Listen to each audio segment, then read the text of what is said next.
Welcome to another unit in this VBA course. In this unit I'm going to talk about the different types of variables and in which context they might be usable.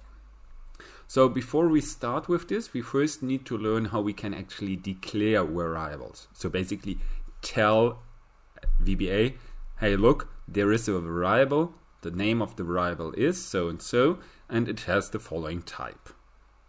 So whenever we're going to do this, we start with dim and then the variable name.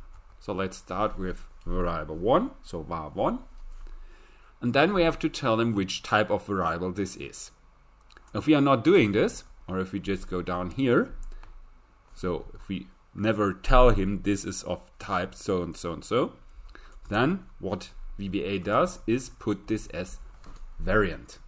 Variant means it could be anything. As this could be anything, so this could be 0 or 1, or this could be a whole object, a whole menu bar, or whatever. This might be a big problem data-wise. Okay, now usually you have a lot of data or a lot of RAM available, but if you want to work a bit more professionally, you should avoid using something as a variant. So we are using instead appropriate types of variables. And well, there we're going to start with numbers, or even one step back from this. Basically, the most simplest type of variable in informatics, that would be something like 0 or 1, true or false. And whenever you have something like this, or want to have something like this, what you want to use is a so-called Boolean. Boolean takes either the value 0 or the value 1, or in other words, it's either false or true.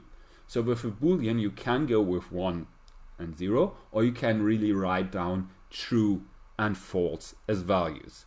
In this context, a 0 is a false and a 1 is a true.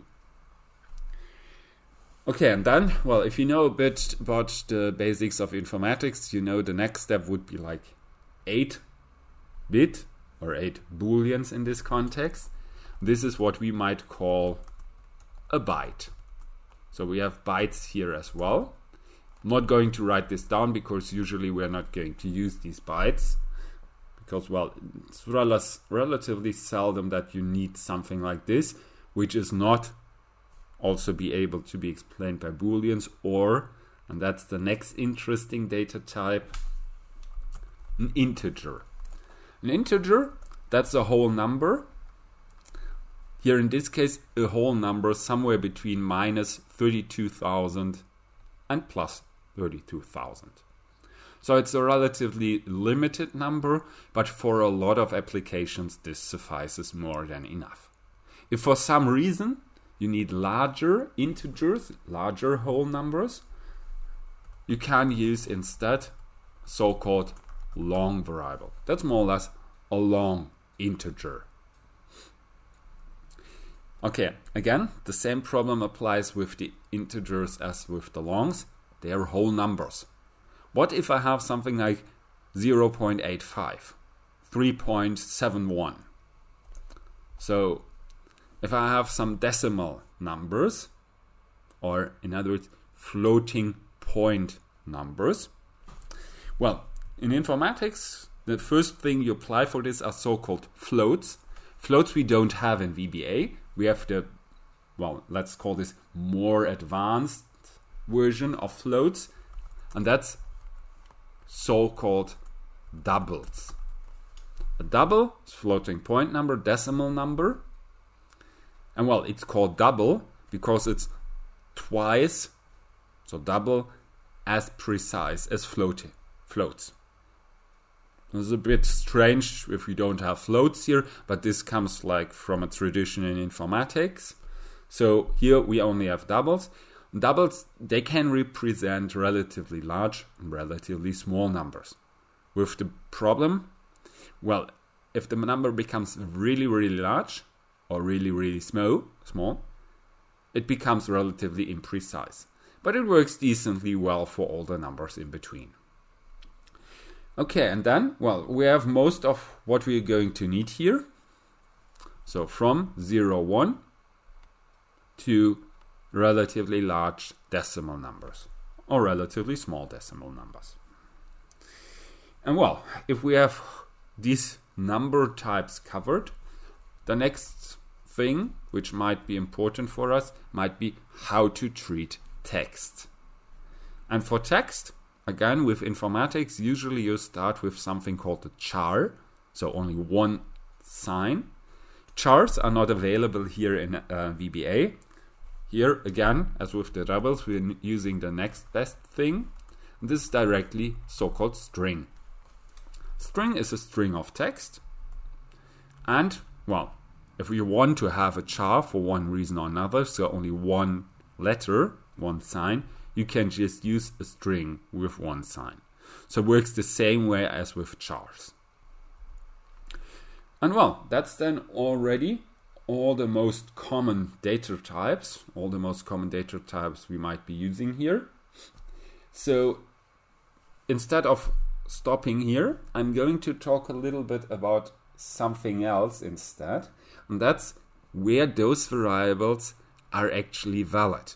So if I declare them inside some kind of routine, like here the test, those variables are only valid, or more or less only exist, as long as this routine is running.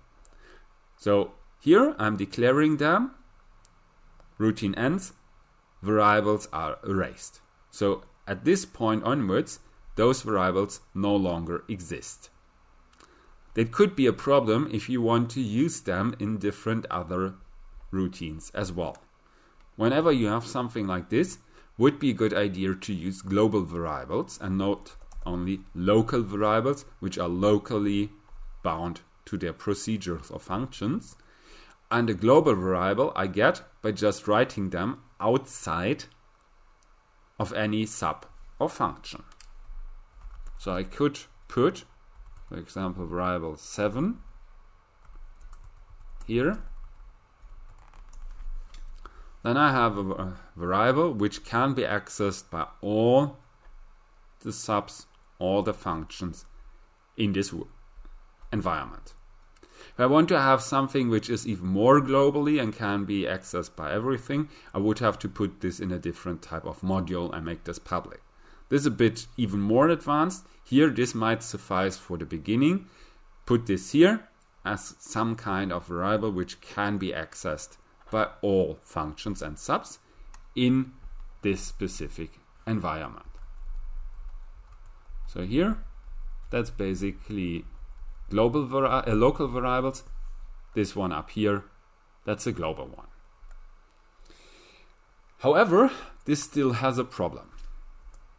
If I'm going here and I'm using, for example, some kind of outputting,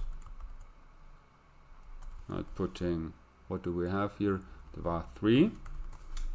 Before I'm setting var3 equal to 3.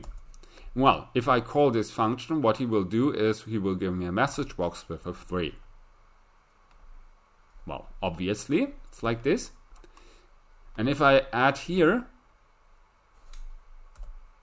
or change this here to use the original value plus 1, what he will do, start with 1, because default value is 0. And if I call this again, it will also have 1. Because, well, he makes 1 this variable. He adds 1 to the default value. So it's 1. He outputs this. Variable is erased. And he starts anew when I call this again. If I want to avoid this, so if I want to have a variable which survives more or less the corresponding process being erased, corresponding routine to stop, then I have to define this not with dim, but with static. Static keeps the values of this variable even if the surrounding routine stops. Let's test this. Oops. So the first part looks as did before. So I have a 1. Routine stops. I call this again. and I get a 2. Because he remembers that with the first run through, this became 1. So if we start this again, he sees, well, you already defined this, had a value of 1. So I remember the value of 1. I add 1 to this, I get a 2. So static variables survive the routine which originally makes them occur, or where they are originally declared. Well, that's again an interesting idea if I want to keep the content of a variable while no longer using specific types of routines.